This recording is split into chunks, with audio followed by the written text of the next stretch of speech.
지난주까지는 87회에 걸쳐서 창세기 강의를 모두 마쳤습니다. 그리고 오늘부터는 새롭게 요한계시록을 시작하게 됩니다. 성경을 처음 대하시는 분들은 창세기부터 요한계시록까지 차례로 읽기 이전에 먼저 5권을 읽으시도록 이렇게 알려드린 바 있습니다. 첫째는 사복음서 중에서 요한복음을 읽었으면 참 좋겠습니다. 왜냐? 요한복음을 통해서 예수님이 누구신지 구체적으로 예수님을 알게 되고, 그를 통해서 예수님만이 유일한 우리의 언약의 주임을 발견할 수 있도록, 그것이 신앙의 시작점이기 때문에 요한복음을 읽는 게 참 좋겠다, 이렇게 말씀드렸고요. 두 번째는 그 다음에 창세기를 읽도록 말씀드렸습니다. 창세기는 성부 하나님에 대해서 구체적으로 기록하고 있습니다. 물론 모든 하나님 행하신 창조의 그런 데서 다루고 있습니다만은 그 밑바탕에는 하나님이 도대체 어떤 분인가, 여호와 하나님에 대해서 잘 이야기해주고 있습니다. 왜 요한복음 읽고 창세기를 읽으라고 그러냐? 하나님을 만나는 길은 예수 그리스도밖에 없기 때문에 그렇습니다. 예수 그리스도를 통해서 예수 그리스도의 관점을 가지고 창세기를 읽을 때 창세기에서 하나님을 우리가 온전히 발견할 수 있을 것입니다. 세 번째는 사도행전을 읽으라고 그랬습니다. 사도행전은 성령 하나님에 대해서 기록하고 있습니다. 물론 사도들의 행한 기록을 담고 있습니다만은, 그러나 사도들이 뭘 이루기 이전에 그 배후에서 역사한 성령께서 하신 일들을 앞서 보여주고 있습니다. 그래서 우리는 사도행전을 통해서 하나님께서 구체적으로 믿는 자들을 어떻게 이끌어 가시고 하나님의 역사를 어떻게 펼치시며 우리가 어떻게 삶을 감당할 것인지 우리 신앙생활 전반에 대해서 자세하게 알 수가 있습니다. 네 번째는 로마서를 이렇게 권면해 드렸습니다. 왜 로마서가 필요하냐? 우리가 성경 열심히 읽고 있지만 기독교 핵심적인 어떤 복음에 대해서, 핵심적인 진리에 대해서 좀 간략하게 쉽게 공부할 수 있는 게 뭐냐 했을 때 두 가지 책을 이야기해요. 하나는 갈라디아서가 있고 하나는 로마서가 있습니다. 근데 보편적으로 우리가 좀 접하기 쉽게 잘 좀 정리된 것이 이제 로마서가 될 수 있습니다. 그래서 로마서를 읽으면은 우리가 무엇을 믿는지, 믿음의 정체성, 그죠? 기독교 신앙이 무엇이냐, 도대체 예수 믿는 도가 뭐냐 하는 것을 잘 정리하고 있어서 그것을 알 수가 있습니다. 다섯 번째로는 요한계시록을 말씀드렸습니다. 요한계시록 뭐냐?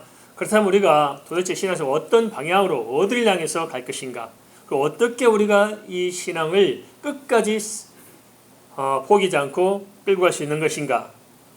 그것을 요한계시록이 잘 보여주고 있습니다. 그래서 요한계시록을 통해서 우리는 믿음의 소망 저 천국을 바라보면서 이 땅에 다가올 많은 영적 전투의 직면에서 어떻게 극복할 것인가 하는 것을 잘 준비할 수 있을 것입니다. 그것이 5가지가 좀 중요하다.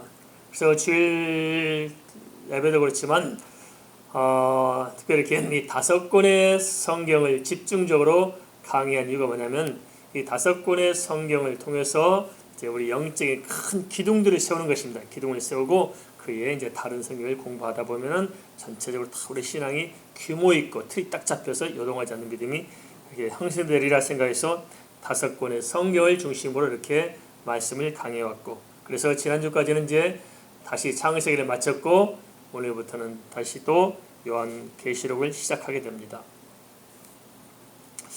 네, 요한계시록을 이렇게 수요일날 강의에서 나면 참 아쉽더라고요. 몇 살 안 모여가지고 이렇게 하고 있으니까 구역예배 인도할 것 같아. 다들 뿔뿔이 도망가고 특히 너무 요한계시록 하면서 제가 너무너무 아쉬웠어요. 어찌하면 온 성도가 좀 다 들으시면 좋겠다. 그래서 작년부터 창세기 시작하기 전부터 창세기 끝나면 요한계시록을 다루려고 아주 벼르고 왔는데, 드디어 이제 오늘 테이프 끊으니까 저도 좀 후련하고 좋습니다. 그래서 주일날 좀 빠지지 말고 계속 오셔서 요한계시록 체계적으로 좀 잘 이렇게 정리가 했으면 좋겠습니다. 요한계시록은 해석의 난해해서 쉽사리 접근하기 어렵다고 이렇게 생각하신 것 같습니다. 근데 사실 어려운 것은 아닙니다. 우리가 자꾸 이렇게 어렵다 해서 뒤로 물러서니까 이단들이 요한계시록을 가지고 성도들 많이 공격해 들어옵니다. 그래서 대부분 한국에 있는 이단도 마찬가지입니다만은 요한계시록을 자의적으로 자기들 마음대로 해석해가지고 그것을 가지고 성도들이 미혹해서 이단으로 많이 끌고 가고 있다는 것입니다. 그렇지만 가만 보면 사실 요한계시록은 어렵지 않습니다. 왜 어렵게 느껴지냐? 그것은 요한계시록을 대하는 우리의 포지션, 또 요한계시록을 어떻게 시작해야 할 것인가 하는 그 키를 우리가 잘 이해하지 못해서 그렇습니다. 성경을 풀어가는 마스터키가 있습니다. 그 마스터키가 뭐냐? 바로 예수 그리스도입니다. 이해되십니까? 그건 주님께서 말씀하셨어요. 너희가 영생을 얻고자 성경을 상고하느냐? 이 성경이 누구에 대한 것이라고요?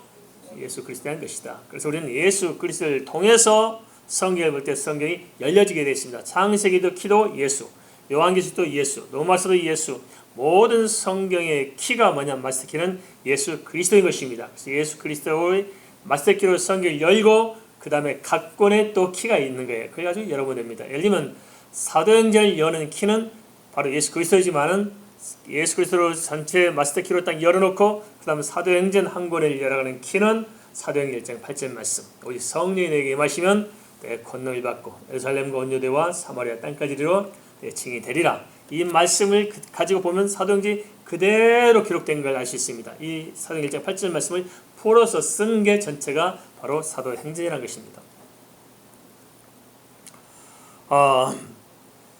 해석상 이렇게 어렵게 느껴지냐? 또 문제가 무엇이었던가? 왜 이 도대체 해석이 난무해서 우리를 혼란 끼치느냐 하는 것은 사실 성경을 제대로 해석하면 좋았는데 어떤 의도성을 가지고 성경을 곡해했던 것들이 우리가 모르는 사이에 그것이 일반화되고 보편화되다 보니까 무엇이 옳은지 그른지를 우리는 분명히 못해서 요한계시록 해석상 문제가 발생하는 것 같습니다. 첫 번째 문제가 뭐냐면 성경을 과거의 문제로만 해석했다는 것입니다. 그것은 누가 만들냐면 가톨릭에서 자기들이 어떤 것을 좀 공격을 면하기 위해서 해석한 게 뭐냐면 과거적 해석입니다. 이게 무슨 말이냐면 AD 364년에 기독교가 공인됐습니다. 물론 그때까지만 해도 어떤 기독교적인 정체성이 조금 남아있었을 거예요. 그런데 364년이 흘러가면서 한 100년 정도 지나면서 이게 카톨릭이 탄생해서 100년 후쯤 되면 이제 430년 전후로 해서 카톨릭이 어떤 정체성을 갖습니다. 카톨릭 제도가 생기고 이런 것들이 생기면서 카톨릭화 됩니다. 그럴 때 이제 우리가 잘 알겠습니다만 칼빈의 아두서까지도 오늘날 현대 개혁자들까지도 요한계시록에 나온 적그리스도가 누구냐 했을 때 카톨릭의 교황이 적그리스도라고 이렇게 다들 주목하고 있었고 그렇게 가르치고 있으니까 가톨릭에서는 그것을 막아내기 위해서 필요한 게 뭐냐면 아니다. 요한계시록은 지금의 문제가 아니고 예수님 당시 있었던 그때의 사건을 기록하고 있는 것이지 무슨 소리냐 해서 그걸 모면하기 위해서 만든 게 바로 과거적 해석이었고요. 그 다음에 또 하나 뭐냐면 반면에 또 미래적 해석이 있습니다. 이건 역시 마찬가지로 가톨릭에서 만들어낸 입장입니다. 이건 뭐냐? 아니다. 무슨 가톨릭 교황이 무슨 적그리스도는 아니다. 그것은 예수님 재림하는 바로 그 시점에서 있을 일들을 지금 다루고 있기 때문에 가톨릭 교황과는 아무 상관이 없는 것이다. 해서 생긴 것이 바로 미래적 해석. 그래서 과거적 해석은 과거이 끝난 사건만 기록하고 있는 것이고 미래적 해석은 지금 전혀 상관없고 예수님 재림 때만 있을 사건이다. 해서 그것을 가지고 이제 성경을 해석해 온 것입니다. 그런데 한국 교회는 좀 묘하게도 이 해석을 잘 받아들여야 합니다. 그래서 미래적 해석을 가지고 성경을 하다 보니까 막 예언의 말씀처럼 막 미래에 있을 일들만 이렇게 자꾸 생각해서 요한계시록을 대하니까 우리와 현실적으로 좀 맞는 부분이 없다 이렇게 생각하는 경향이 있습니다. 그렇지만은 성경은 과거의 사건도 있고 현재 사건도 있고 미래의 사건도 있고 이 땅에서 일어날 사건도 보여줌과 동시에 천상의 사건도 보여줌으로써 이 땅의 고난을 우리가 주도 면밀하게 보면서 천상에 일어날 일들을 가지고 소망을 가지고 이 땅을 이겨낼 수 있도록 그렇게 구조와 시스템을 가지고 기록되어 있다는 것입니다. 성경 내용도 하나님의 어떤 특별한 섭리 가운데 성령 감동이 기록했지만은 성경을 깊게 보다 보면 이 성경의 배치나 모든 구도 자체가 철저히 하나님께서 간섭해서 기록했다는 사실들을 우리는 알게 됩니다. 그럼 바람직한 해석 방법은 뭐냐? 어떻게 요한계시록을 접해야 되느냐 하는 것은 물론 그렇습니다. 과거적 이런 사건도 있으니까 과거적 해석도 필요하고 미래에 다가올 사건도 기록하고 있으니까 미래 해석도 필요하고. 그런데 또 성경이 어렵게 느껴진 건 뭐냐면은 상징으로 기록되어 있습니다. 그죠? 성경의 상징적인 것들, 무슨 성경에서 뱀이요, 용이라고 말하면 뭐예요?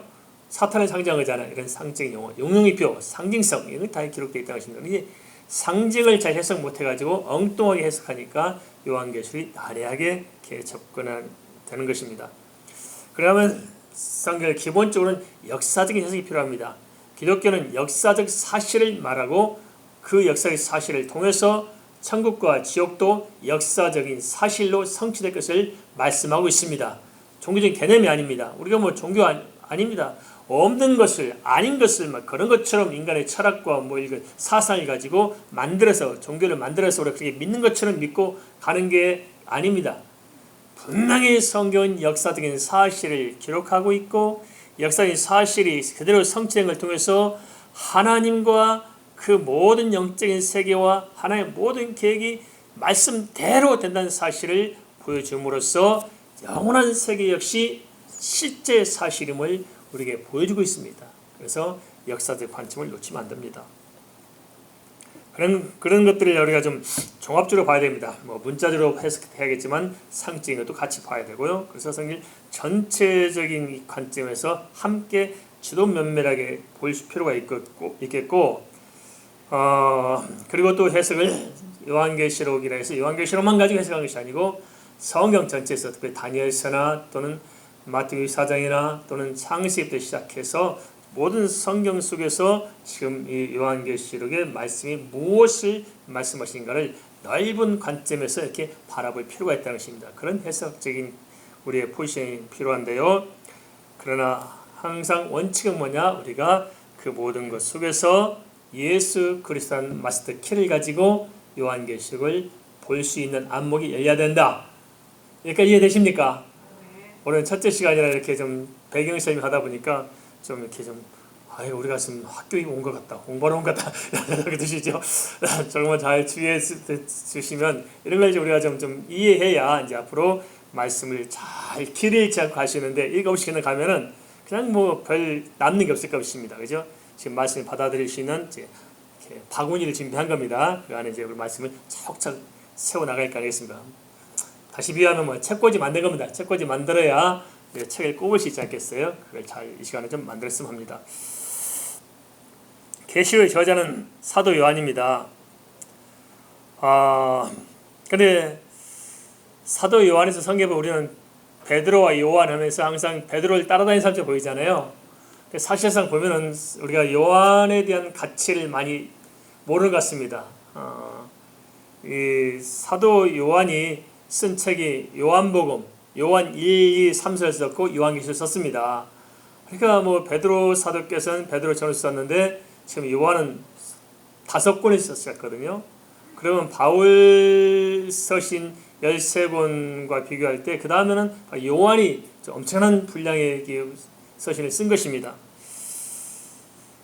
그런데 이렇게 요한이 이렇게 하나님의 말씀을 많이 기록했을까? 바울도 물론 그렇습니다만은 모든 사도가 똑같겠습니다만 특별히 예수님을 정말 이 요한은 사랑했던 것 같습니다. 그리고 요한 역시 또 예수님께 많은 사랑을 받았던 사람입니다.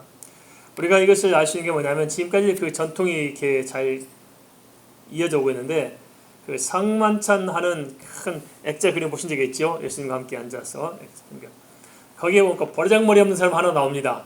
다들 이게 반드시 앉아서 먹는데 발라당 뒤집어서 예수님께 기대고 그냥 드러를 발라당 뒤집어서 이거 돌잔치하는 애들처럼 망나이처럼 성찬하고 있는 사람 하나 나옵니다. 그게 누구냐? 요한이다. 요한. 요한이 이렇게 버르장머리 없는 사람이냐? 버르장머리 없는 사람이 아니고 요한과 예수님과의 얼마나 친밀하고 가까운가 하는 것을 그림에서 이렇게 표현해주고 있습니다. 그만큼 요한은 예수님께 사랑을 받았고 정말 기용을 독차지하다시피 사랑을 받았고 또한 요한 또한 예수님을 정말 사랑했습니다. 그래서 예수님의 십자가 사건에서 베드로조차도 다 부인하고 도망간 마당에 끝까지 예수님의 십자가를 바라보며 지켰던 사람이 누구냐? 요한이었습니다. 요한. 그리고 예수님의 십자가 돌아가시면서 어머니 마리아를 누구에게 부탁했어요? 요한에게 부탁해요. 그만큼 예수님과 긴밀했던 제자가 바로 요한이었습니다. 그런데 한 가지 그 요한이 이렇게 사랑받다 보니까 이제 좀 논란거리 생겼는데 요한복음 21장 22절 23절입니다. 제자들이 물어요. 요한은 어떻게 되겠습니까? 요한에 대해서 이제 특별히 물어보는 거 하나님께서 예수님께서 요한을 어떤 계획을 가지고 계신지 궁금하니까 이제 요한은 어떻게 하겠습니까? 물어보니까 예수님께서 뭐라 대답해요? 내가 다시 올 때까지 그를 머물게 한다고 한들 너희가 무슨 상관이냐 하고 말씀하셨어요. 그때 제자들이 어떻게 받아들이냐면 요한은 예수님이 다시 오실 세컨드 커밍 때 그때까지 죽지 않고 살아있겠구나 이런 생각을 했었습니다. 그것을 오해한 거죠. 근데 이 말씀을 통해서 우리가 생각해 볼 수 있는 게 있다는 것입니다. 그게 뭐냐? 실제 요한이 그럼 예수님 재림 때까지 살아있어요? 아니죠. 요한도 그 자기 수명을 다하고 세상을 떠났습니다. 그럼 뭐가 남아있느냐? 그것은 다른 것이 아니고 요한이 기록했던 하나님의 말씀, 특별히 예수님이 다시 오실 때 더 긴밀하게 그 상황을 보여주고 있는 요한계시록을 누가 썼어요? 요한이 쓴 것입니다. 그래서 그 말씀이 주의 재림할 때 머물러 있어서 그 말씀이 주의 재림을 맞이하도록 성도를 붙들어 주실 것입니다.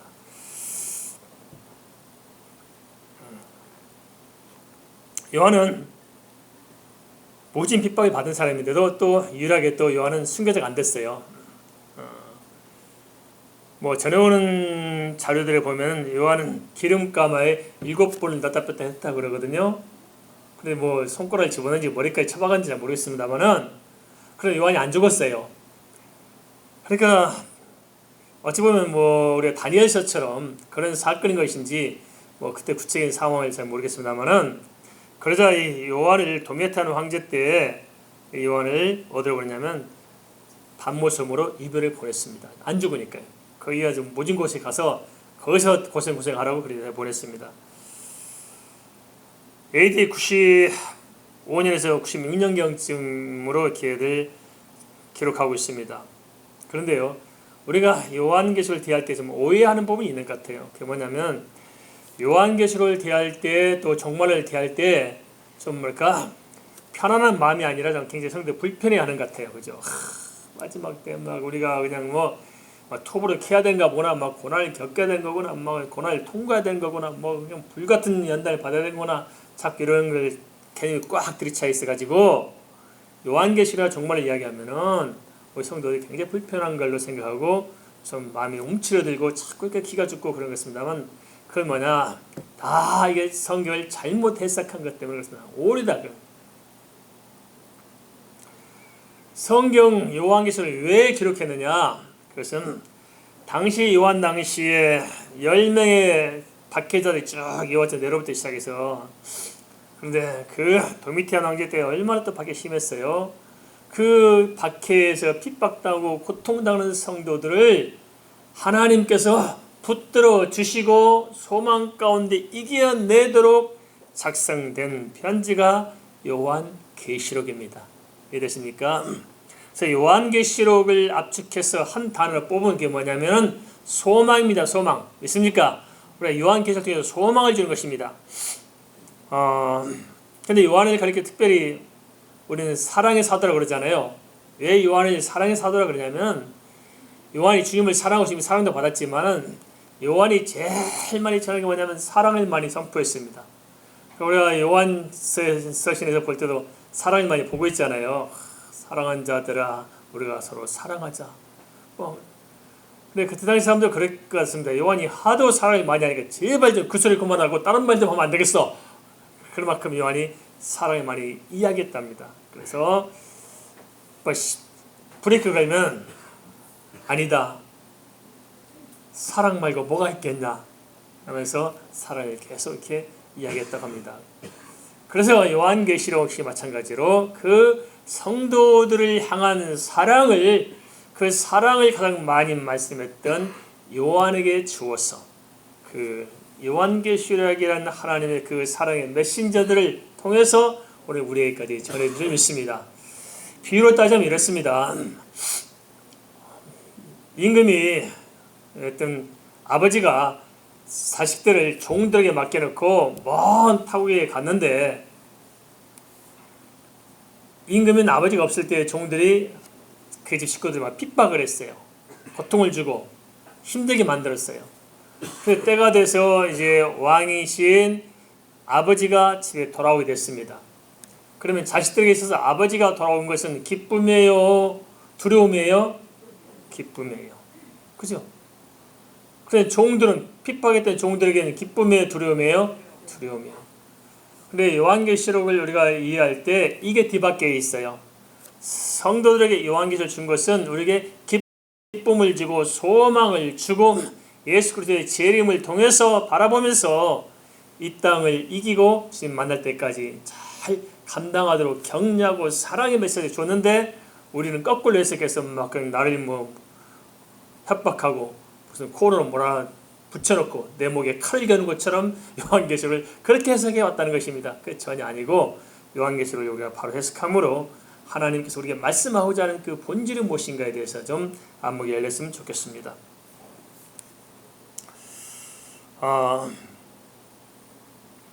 참 보면 어찌 보면 가장 우리에게 절박한 이 마지막 시대의 복음이 어찌 보면 요한이 가장 절박한 상황에서 밤모섬에서 그 굴 속에서 기록하게 된 것도 참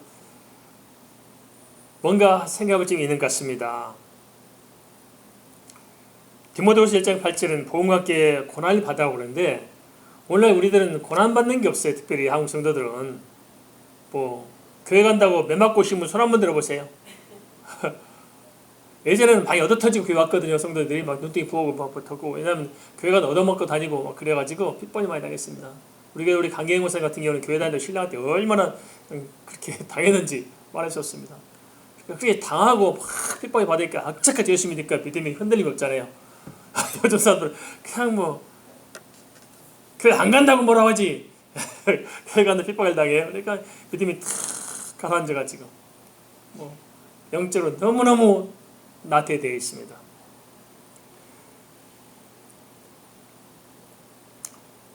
계시록이 생생하게 와닿는 사람들 어떤 사람들일까? 그것은 생명 걸고 예수 것을 붙들고 살고자 하는 사람들에게 하나님 그 말씀이 와닿지 않겠습니까? 우리에게 무슨 소망이 있어요?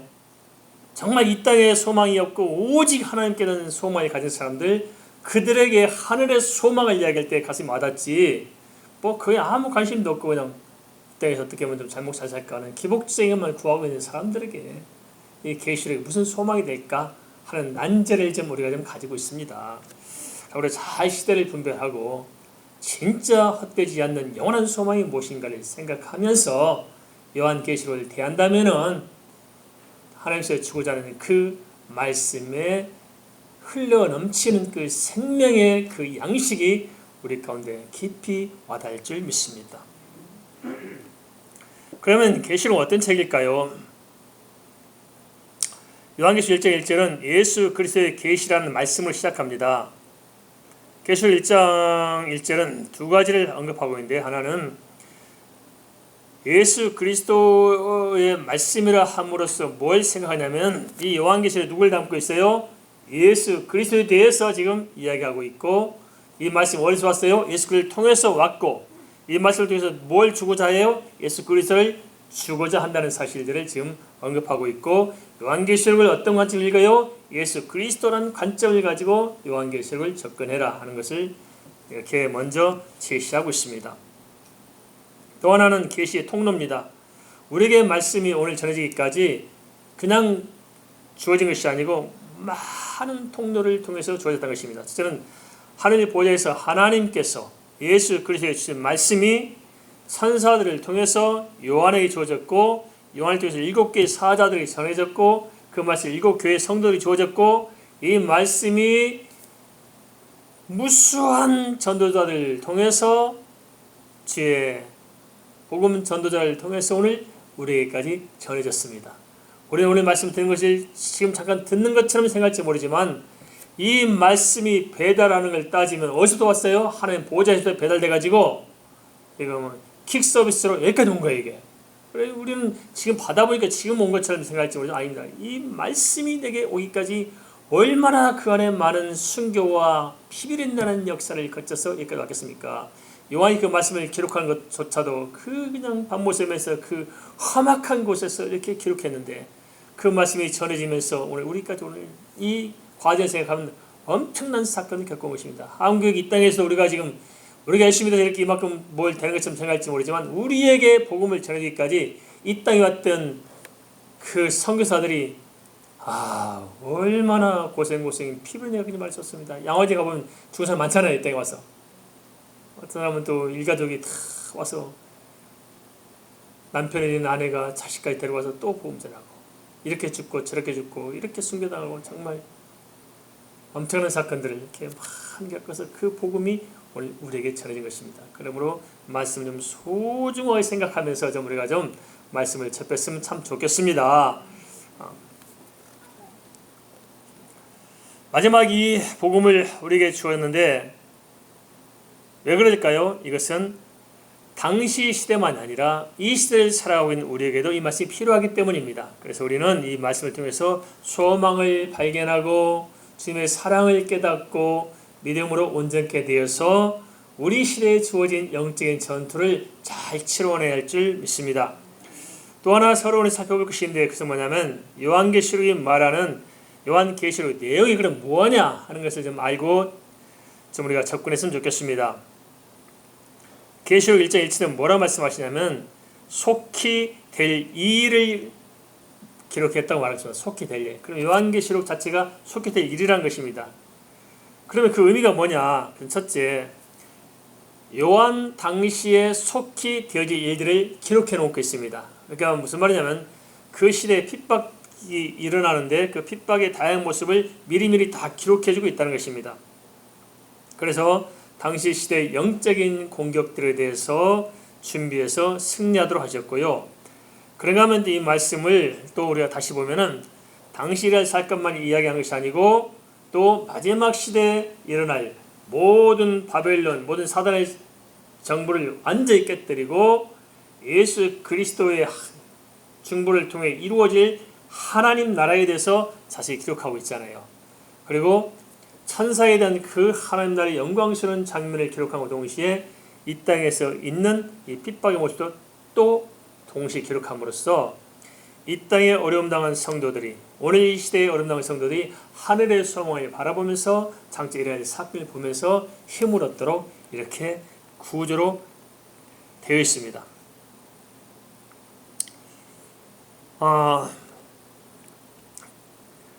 그러면 이제 요한계시록 1장 2절은 다시 세 가지로 요한계시록 특징을 이야기해주고 있는데 하나는 하나님 말씀인 것이라고 말씀하고요. 하나님 말씀이다. 요한계시록 또 두 번째는 예수 그리스도의 증거다. 또 하나는 요한 환상을 본 것이다. 이렇게 세 번을 강조합니다. 이게 무슨 말이냐면 요한계시록 누구의 말씀이 하나님 말씀이라고 분명히 못 받고 있습니다. 그러면 사람의 말이 아니다. 정말 하나님께서 주신 말씀이라는 사실을 이 말씀이 온 통로를 통해서 정확히 보여주고 있고 그런가 하면 이것이 뭡니까? 그냥 한 말이 아니라 증거가 되어 있다. 어떤 증거냐? 예수 그리스도의 증거라고 이야기하고 있어. 증거. 그리고 또 하나 그 증거 뭐냐?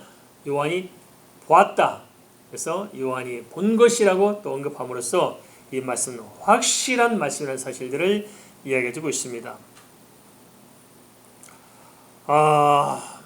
그걸 통해서 이 기록하는 말씀이 완벽한 하나님의 말씀이라는 것을 보여주는 말미암아서 의심 없이 믿도록 우리에게 요청하고 있다는 것입니다. 그럼 이야기 쉽게 좀 아웃라인을 좀 설명해 드릴까요? 1장은 뭘 다루고 있냐면은 1장의 주제는 먼저 예수 그리스도를 지금 소개하고 있습니다. 이게 가장 핵심적입니다. 여러 가지 있겠습니다만 예수 그리스도 핵심적이고 2장, 3장은 뭘 다루고 있냐면은 교회들을 이야기하고 있습니다. 7개의 교회를 2장, 3장에서 보여주고 있습니다. 그 다음에 4장에서는 누굴 보여주냐? 하나님을 보여주고 있고 5장에서는 하나님 보호자에서 받는 말씀에 대해서 보여주고 있고 6장부터 이제 여러 가지 본론적인 이야기를 풀어가고 있습니다. 그런데 참 이게 놀라운 게 뭐냐면 왜 성이 이렇게 구조적으로 이렇게 하나님께서 이렇게 정하셨을까? 그것은 앞서 잠깐 언급한 대로 우리가 신앙에서는 누구부터 출발되냐면 예수 그리스도를 믿어야잖아요. 예수를 누가 믿어요? 우리가 믿어야잖아요. 그래서 1장은 예수가 나옵니다. 그 다음에 2장, 3장 예수 믿어야 될 우리가 나와서 2장, 3장은 교회를 다루고 있고 그러면 예수 믿은 우리가 어디로 가야 돼요? 하나님께로 가야잖아요. 그래서 4장에서는 하나님을 설명해 주고 하나님 어떤 분인가. 그리고 그 하나님 앞에서 뭘 받아야 돼요? 하나님의 말씀을 받습니다. 그래서 5장에서 하나님의 말씀을 받는데요. 6장부터 이제 뭘 다루고 있냐면 여러 가지 많은 천상의 사건과 이 땅의 일들을 다루고 앞으로 될 일들을 또한 보여주고 있는데 크게 보면 몇 가지로 요약할 수 있습니다. 첫째, 그래서 나온 대로 잘 알다시피 인, 나팔, 대접 세 가지를 이야기하고 있는데 일곱 인, 일곱 나팔, 일곱 대접을 이야기하고 있는데 엄밀한 의미에서는 일곱 번째 인이 일곱 나팔에 들어있고 일곱 나팔에 일곱 번째 나팔을 떼면 그 안에 일곱 대접이 들어있습니다. 이렇게 따지고 보면 3, 7, 21에서 두 개 빠지니까 19개의 장면들이 계속 이어져 가고 있는 것입니다. 이게 조금 달라요. 이걸만 잘 구별해 보면 우리가 요한계시록을 헷갈리지 않습니다. 이는 뭘 말하냐면은 하나님의 계시를 말씀하십니다. 하나님의 계시를 딱 채서 도장을 꽝 찍었다. 불변한 하나님의 말씀을 딱 보여준 게 뭐냐면 인입니다. 인을 다루고 있고 그 다음에 일곱 번째를 딱 떼면 뭐가 나오냐면은 나팔이 나옵니다. 나팔은 뭐냐? 경고합니다. 이대로 실행할 것이다. 그걸 경고해서 다시 한번 인에서 나온 사건을 이어가면서 동시에 인에서 말한 말씀을 다시 또 강조해 주고 있습니다. 이대로 집행할 것이다. 그래서 한 번 더 경고해 줄 의미가 있습니다. 그 다음에 대접은 뭐냐? 이 경고가 끝날 때쯤 일곱 나팔을 딱 열고 보면 그 안에 이제 일곱 대접이 나와서 이대로 대접은 시행하겠다는 사실들을 이렇게 보여주고 있습니다. 그래서 하나님께서 이걸 세 번 반복함과 동시에 사건을 연결해서 확실한 하나님의 말씀을 가지고 우리가 준비하도록 주도 면밀하게 만들고 있습니다. 마태복음 24장은 제자들의 두 가지의 질문에 대한 대답을 기록하고 있습니다. 근데 이 질문을 우리가 놓치고 마태복음 24장을 접근하면 혼란이 옵니다. 그 질문을 잘 이해하고 보면은 마태복음이 보여지고 마태복음을 잘 이해하면 또한 요한계시록도 잘 이해할 수 있을 것입니다. 예수님께서 돌 위에 돌아 남지 않다고 말씀하실 때 제자들이 듣고 두 가지 질문해요. 먼저 첫째는 그럼 어느 때에 이런 일이 있겠사오며 또 하나 질문이 이어져 나옵니다. 그래서 세상 끝날에는 어떤 일이 있겠사옵니까 하고 두 가지 질문을 하잖아요. 그래서 마태복음 24장 그 두 가지 질문에 대한 대답을 기록하고 있는 거예요. 근데 우리는 다 빼뿌리고 이제 그것을 뭐 이렇게 한 가지 쪽으로 미래 사건으로 몰아붙이니까 혼란을 겪고 있습니다. 그러면 언제 이렇게 싸우면 언제 이루어졌어요? 한 세대가 가기 전에 이루어진 것입니다. 한 세대 가기 전에. 그래서 예수님 당시 한 세대 가기 전에 AD 70년에 이 사건이 이루어지고 성취됐죠. 예루살렘 멸망했잖아요. 그 사건 중에 뭘 말씀하시냐면은 예루살렘이 주님의 말씀대로 멸망한 사건을 통해서 그것을 예표로 삼아서 뭘 보게 합니까? 마지막 세상 끝에 이 모든 대우주의 격변 사건을 보도록 이야기하고 있습니다. 그러니까 다시 말씀드리면 실제 예루살렘 사건이 역사로 성취됐잖아요. 이 성취된 사건을 통해서 마지막 때도 이와 똑같은 사건이 일어나서 역사의 종말 시대가 올 것임을 예수님께서 보여준 것입니다. 오늘의 사건을 통해서 미래를 보도록 통찰력을 열어준 것이 바로 마태복음 4장인데요. 요한계시록도 마찬가지인 것입니다. 요한계시록이 당시 요한이 보았던 그 시대적인 사건을 역사적 사건을 통해서 물론 하늘에 신령한 세계와 땅의 이런 일도 보여주고 있지만 수직적으로는 하늘과 땅을 보여주고 있으면서 수평적으로는 그 요한이 살았던 당시대의 어떤 역사의 사건을 통해서 뭘 바라보게 해요? 먼 미래에 성취된 사건을 바라보게 한다는 것입니다. 그래서 과거와 미래 사이에 있는 현재 살고 있는 모든 교회 시대의 성도들도 각기 자기 시대마다 뭘 보냐면 그 시대에 있는 어떤 자기들의 신앙적인 어떤 영적 환경을 과거에 이루었던 사건을 통해서 해석해서 미래에 성취될 하나님의 나라를 바라보도록 이렇게 구성되어 있다 하는 것입니다. 이렇게 설교를 듣는 것인지 강의를 듣는 것인지 헷갈리지 오늘 그죠? 말은 저도 참 이게 고민스럽습니다. 그런데 이게 한번 그냥 건너뛰고 들어가면은 말씀을 들어도 이해가 안 되고 다 이렇게 번지수가 달라져서 부득불 이렇게 좀 오늘은 이렇게 어쩔 수가 없는 것 같습니다. 그런데 우리가 이것을 잘 이해할 필요가 있는 게 뭐냐면 계시록에서는 복을 이야기하는데 다른 데서 말씀하시는 복과 달리 요한계시록만 언급하는 복이 있어요. 그게 뭐냐? 특별히 마지막 시대 때 복이 있다는 거예요. 때가 가까울 때 복이 뭐냐? 그 말은 물론 우리가 전반적인 상황도 마찬가지겠지만은 예수님의 재림이 임박해지는 시대가 갈수록 진짜 성도의 주고자 하는 하나님의 복이 있다는 거예요. 그게 요한계시록 뭐라 말씀하시냐면은 이 말씀을 읽는 자들과 이 말씀을 듣는 자들과 기록한 것을 지키는 자가 복이 있다고 말씀하고 있습니다. 믿습니까? 그래서 요한계시록이 우리에게 뭘 해줬어요? 복을 준 거예요. 복 받는 비결. 어떻게 해요? 그 말씀을 읽을 때 그 말씀의 복이 우리에게 임하고 그 말씀을 들을 때 요한계시록에서 우리에게 주고자 하는 하나님의 그 은혜가 우리 가운데 채워지게 돼 있고 그 말씀대로 살아갈 때 하나님께 약속하는 모든 하나님의 은혜가 우리 가운데 성취될 줄 믿습니다. 그것이 바로 요한계시록이라는 것입니다. 아모스 8장 11절을 보니까 그렇게 기록하고 있습니다. 말세 때 마지막 때 우리가 양식이 없어 주림이 아니요 여호와의 말씀을 듣지 못하는 기근이 있다고 분명 언급하고 있잖아요. 그런데 오늘날 이 말씀이 이제 서서히 우리에게 가까이 다가오는 것 같습니다. 그 말은 무슨 말이냐? 우리가 정말 희한하게 역설적으로 가면 갈수록 하나님의 말씀을 잘 못 들어요. 듣기 쉽지 않고 영적인 이 기근이 점점 다가오고 있다는 것입니다. 여기에 몇 가지 이유가 있지요. 하나는 말씀을 들어야 할 사람들이 진짜 하나님의 말씀에 대한 관심이 있어 없어요? 없다는 거예요. 하나님의 말씀을 듣기 원치 않아요. 또 하나는 말씀을 전한 자들이 진짜 하나님의 말씀을 가감하지 않고 고지곳대로 증거해야 되는데 가감한다는 거예요. 살짝 껍데기만 도금해서 하나님의 말씀처럼 들려주지만 속은 다른 별처럼 하고 있다는 것입니다. 이게 우리에게는 특별히 실감 안 될 수도 있을 것입니다. 그러나 좀 이렇게 교회 공동체 안팎에서 멀리서 오늘 이 시대에 우리가 흘러가고 있는 영적 상황을 지켜본 때 생각해 보면 하나님의 말씀이 맞다. 왜냐?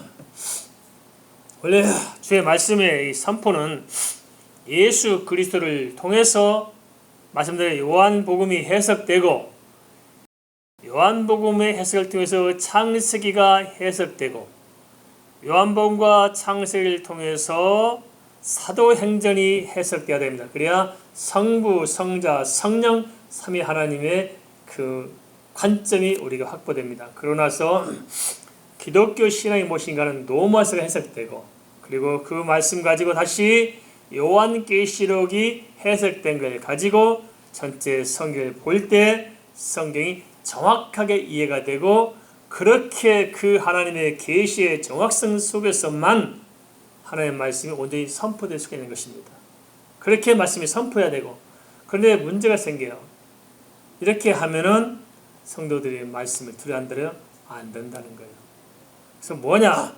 우리가 지금 하나님의 말씀을 듣고자 온 것이 아니고 내 답답한 어떤 것을 좀 채우는데 하나님은 수단으로서 오길 원해요. 그래서 위로받기 원하고 소망이 갖기 원하고 뭐가 좀 가슴이 좀 출렁출렁 만들어주는 뭔가 우리는 이벤트를 갖기 원한다는 거예요. 교회들이. 그래서 이렇게 어떤 생명을 살리는 하나님의 그 말씀보다는 좀 위로받고 행복해지고 싶고 세상 재밌어지고 있는 것을 구하는 것입니다. 그러니까 하나님의 말씀을 구하는 것이 아니고 내 상황을 붙잡고 이 상황을 좀 풀어갈 수 있는 방편을 찾는다는 거예요. 그래서 어떻게 이 중간에서 어떻게 우리가 해야 되느냐? 하나님의 말씀을 선포하면은 구약시대 때 선지자도 해주고요. 하나님의 말씀을 선포해서 돌에 맞아 죽고 그러잖아요. 오늘 이 시대도 마찬가지일 거예요. 하나님의 말씀을 구절도 선포하면 이거 따분하고 지루하고 재미없고 뭘 그래요. 그래서 하나님의 말씀은 그냥 빙자해서 좀 색깔 입혀놓고 우리의 이야기를 하면 재밌잖아요. 적정히 사고 방식, 돈 버는 방법, 복 받는 방법, 이루어하는 것. 그래서 지금 전 세계 추세는 극단적으로 뭐 자유신학이나 이단이나 이런 걸 떠나서라도 전 세계 추세는 어디 가고 있느냐? 점점 그 물들어가는 게 뭐냐면 인본주의라는 학문적 성향을 가지고 상담학, 심리학, 뭐 교육학, 뭐 이런 다양한 것들 이런 것을 토대로 해서 그것을 가지고 성도들의 피로를 채워주기 위한 방편으로서 그 내용을 전하는데 인문학 강좌를 하면서도 사실 인문학 강좌 티를 안 내기 위해서 성을 끌어다가 도금해서 주는 겁니다. 그러니까 들을 때는 귀에 쫄깃하고 힘이 나죠. 적적이 사고방식 좋잖아요.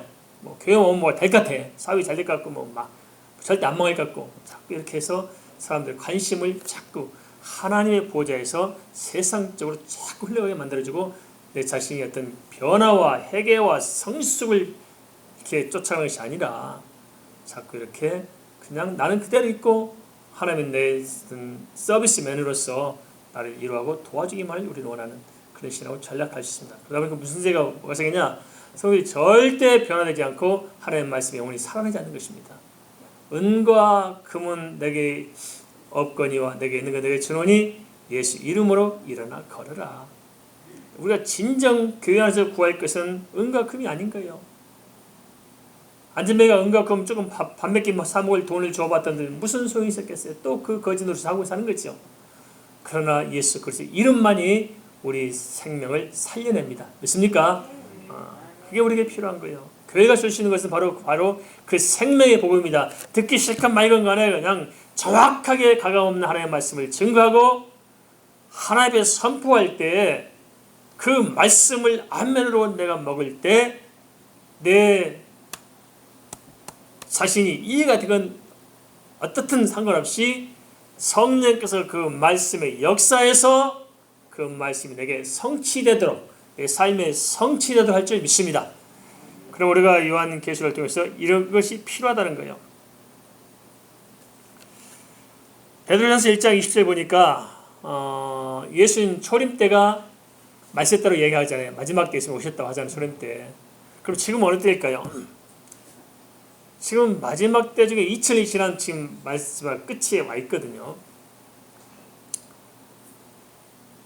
그런데 우리가 예수님이 언제 재림할지는 알 수 없죠. 그것은 하나님의 절대 주권이고 예수님께서 이 땅에서 그리스도로 오셨기 때문에 인간의 몸을 입은 예수님께서도 하나님의 아버지 되심과 언약적 관계를 분명히 인정하셨습니다. 그래서 물론 알고 계시겠습니다만 하나님의 주권임을 이야기하고 우리와는 상관없음을 이야기하는데도 불구하고 뭐가 있냐? 성경은 우리에게 그 나이와 그 시는 모르지만 징조를 허용했어요? 안 했어요? 알도록 허용했습니다. 믿습니까? 마지막 때가 되면 우리는 징조를 통해서 분별하면서 이 시대를 읽어내주겠다는 거예요. 그걸 우리에게 주셨지 않습니까?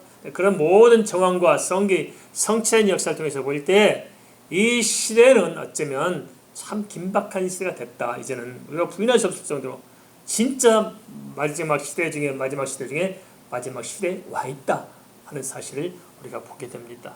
그럼 이 마지막 시대 때 우리가 중요한 건 무엇일까요?